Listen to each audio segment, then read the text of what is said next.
if one still believes that the US-India relationship is important to Washington, and there's a clear geopolitical risk of pushing closer to Pakistan. And, India has accepted that the US and Pakistan have a relationship, but there's particular upset in India now just because of how the extent of the high level engagements between the US and Pakistan, particularly the Munir Trump meeting, and this happening so soon after the India-Pakistan conflict. So India is upset at the US for various reasons, many of them related to tariffs, but also the Pakistan factor. So the closer the US tries to get to Pakistan, the further risks that it would incur to its relationship with India. But beyond that, I mean, I don't think that the US would have gone as far as it has to this point with these engagements with Pakistan if it was so worried that the volatilities of Pakistan could be deleterious to US interests. If you're talking about exploring oil, developing oil reserves, if you're talking about looking into opportunities of critical minerals, clearly Trump and his advisors know about terrorism risks in Pakistan. I mean, they worked with Pakistan to apprehend an ISK terrorist in Pakistan. So I think that there is that level of comfort engaging with Pakistan. But indeed, if you take this engagement further, if it gets to a point where it becomes operational, which I would argue is not likely, if you start to have American officials and indeed US companies trying to look into ways to get on the ground and unearth, exploit precious minerals, critical minerals, oil, gas, what have you, that's where I think that you could have more risks that crop in. So certainly that is the risk. But in terms of the civil military dynamic, that's never been something that's really bothered the U.S. I think we've seen that the U.S. has sought to engage with both civilian and military officials, and I would argue especially military officials when it comes to the especially high priority issues because of the view in Washington, which is accurate, that the generals have ultimate power. And indeed, one of the main reasons for why that was the case in the past is that most of U.S. interests in Pakistan were security focused. That seems to be changing now, that the U.S. wants to look at its relationship with Pakistan through a commercial lens, but still, in that case, the power of the military looms large, and the U.S. would probably want to continue to engage with the military just because, the current, right now, in the current moment, Pakistan's military is heavily engaged in many sectors and issues that are not security in nature, and that includes crypto, that includes critical minerals. So bottom line is, I don't think the civil military factor, which I would argue civil military relations are quite good right now, I don't think any of that would bother Washington at the moment. Question that I'm getting from so many, especially interlocutors in India, trying to figure out what's going on. Because indeed, when Trump was president the first time, the relationship with India was quite good. There were some tensions over some things, including trade. There was something close to a mini trade war, but nothing like what we're having now. So I think there's several factors at play. One is that Trump 2.0 is much more hardline than Trump 1.0. He is willing to act aggressively to pursue U.S. economic interests at all costs, even if it risks alienating relationships with key allies and partners, including India. So in that sense, he feels that India's tariffs are very high, which they are. And he is willing to take drastic steps to try to pressure India to scale back those tariffs to help U.S. trade, U.S. economic interests. Another factor is the war in Ukraine. I think that President Trump he wants to be the one that helps bring an end to that war. And he has called on Vladimir Putin repeatedly to agree to a ceasefire or to stop fighting. Those calls have been ignored by Moscow, not surprisingly, and Trump is upset. And I think he's trying to ratchet up pressure on Russia by pressuring key Russian trade partners like India, especially India, which is a key source of oil from Russia.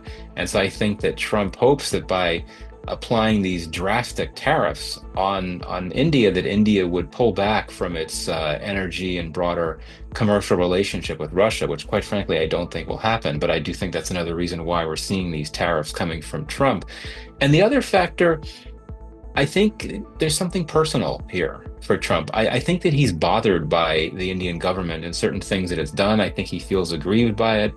I think that he did not like how his call with Modi went several weeks ago, when, according to an Indian readout, I don't think there was a US readout, the two leaders spoke for a very long time. And Modi spoke for a very long time directly to Trump, essentially telling Trump that what Trump was saying about various issues related to the India-Pakistan conflict were wrong. One being the big role that Trump claims he played in the ceasefire talks. So I think that Trump didn't take well to that. And I think more broadly, Trump does not like that India did not give him the opportunity to take credit for his role in the ceasefire talks. Trump wants to be seen as that guy, that ultimate peacemaker, that ultimate deal maker. Pakistan, of course, not only was willing to give Trump credit for his role in the ceasefire, but was willing to nominate him for a Nobel Peace Prize for that effort. But India did nothing like that. So I think that's another reason why Trump has been upset. And I think he's also unhappy that India did not make all the concessions that Trump wanted India to make in the trade talks. India drew the line when it came to not being willing to ease protections in very sensitive Indian sectors like agriculture and dairy, where you have key political constituencies like farmers. Modi and India were not going to go there. But, President Trump wanted across the board concessions. He wanted a full-scale trade deal, which would have entailed much greater market access for the US into India. Didn't get that because New Delhi held back on making those final concessions that he wanted India to make. And I think he got upset by that. And that's why he decided to respond in the way that he did. Hard to see how they benefit US geopolitical aims, because theoretically the US wants to expand its commercial ties with countries in South Asia, in part to reduce their incentive to engage more with China, but also because of the hope that these countries will buy more American goods, which of course is not that easy, given that some of these countries, because of the nature of their economies, very vulnerable. They're not in a position to start importing significant amounts of American goods, especially more expensive goods like energy. But and so it doesn't really serve U.S. geopolitical goals. Four countries in South Asia have been hit by reciprocal tariffs, including Pakistan. India is hit with the largest by far. I think that the administration's view is that by pressuring these countries with these reciprocal tariffs, they will keep wanting to come back to the negotiating table, make more concessions that eventually enable the U.S. to get tariffs lowered and get more access to the markets in these countries, and that will then expand U.S. investment, U.S. commercial activities with these countries, which would ultimately push back on China. But it could take a long time to get to that point, especially given what's happening with the relationship with India. I would argue that with these 50% tariffs, or prospective cumulative 50% tariffs on India, New Delhi's now got a very strong incentive to go to Beijing and say, look, we want to expand our commercial relationship, which is already quite large, the India-China trade relationship. But, New Delhi's going to have a pretty strong incentive. It needs to look to other places and other markets. And it's going to try to conclude new deals with the likes of the EU, which is a critical Indian trade partner. But it's also going to look to expand trade ties with countries that the US does not want it to be trading with, like China, perhaps countries in the global south, as well as some of the BRICS states. This may provide an impetus for BRICS to try to do more. So ultimately, I think that this is a big gamble for President Trump, the way that he's pursuing these tariffs in South Asia and beyond, too. I think it really just came down to the two sides underestimating, or pardon me, comes down to the two sides overestimating their capacity to get across the finish line. Talks started. India had a head start on talks with the US. Its talks began sooner than most other countries did. Modi was in Washington in February, and several months before the reciprocal tariffs were announced, the two pledged to start trade talks. And they made a lot of progress. There were a lot of concessions from India. But I think that Washington might not have recognized that India was not going to ease up on those protections in the agriculture and the dairy spaces. And perhaps India did not recognize that the Trump administration would not be willing to accept India's position, was not willing to accept that US negotiators would take the most maximalist negotiating position possible. So I think it was really the last few weeks when things went downhill. Um, Now, I think that we're going to see the two sides coming back together to begin negotiations again later this month. But it's going to be hard to get to a deal because I think that for political reasons, India cannot afford to make any more major concessions or any concessions, given how many it's already made going back to the early weeks of the Trump administration when it, preemptively agreed to reduce tariffs and things like motorcycles and alcohol, and when it agreed to take back dozens of undocumented Indian workers, which was a very politically risky move for India to do. It did all this, it still got hit with 50% tariffs. And so for it to make yet another concession, if the talks pick up again, that might be very difficult for New Delhi to do.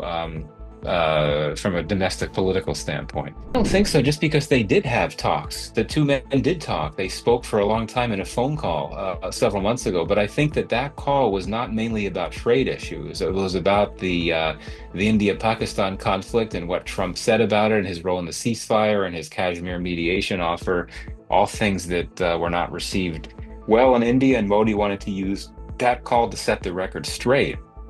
So perhaps one could argue there was a missed opportunity. And given that tensions were beginning to get bad enough that there might not have been an appetite in New Delhi for there to be a Modi-Trump call to try to get the talks back on track. And you'll remember that Modi was in Canada for a G7 meeting, and India was invited as to be there. But Trump ended up leaving early to deal with things back home. The two men did not get to meet, and then Trump later claimed that he invited Modi to stop by in Washington after he had been in Canada. Modi said no. The thing is, as you'll recall, that's when Munir was in Pakistan. So I think that the view in it, I'm sorry, that's when Munir was visiting the U.S. But I think that the concern in India is that had Modi gone to Washington to meet with Trump to talk about trade or whatever, it would have completely been overshadowed by some type of effort that Trump might have made to bring Modi and Munir together, which is the absolute last thing that the Indian government would want to have happen. So yeah, I mean, some missed opportunities, things didn't work out. But again, given how bad tensions had been in the weeks leading up to Trump's tariff announcements, I don't think that there was really an appetite in New Delhi for a call between Modi and Trump. But now, I mean, especially after emotions cool a bit, after temperatures go down a bit, I think it could be useful for Trump and Modi to get on the phone again. Now, theoretically, there's going to be a Quad Leaders Summit hosted by India later this year. Presumably, Trump would be invited. Of course, he'd be invited. He would be there. If that happens, if Trump is there in India later this year, there's your opportunity to bring the two men together to focus on the trade issues. But my understanding is that that Quad Summit, if it happens, will be moved from September to November. And that's a long time from now. And I think there's a lot of urgency to try to get the talks going in the next few weeks as opposed to the next few months. Clearly, there would have to be some relaxation of tensions. And I think that would have to entail a call between, foreign minister level, Rubio and Jay Shankar. I mean, that would, I think, make the most sense. We've also seen J.D. Vance be a very important interlocutor in U.S.-India relations. He was in India recently. In fact, he was in India when the Pahalgam attack happened. So yeah, I think that there needs to be a high-level call initiated by the U.S. side to try to clear the air.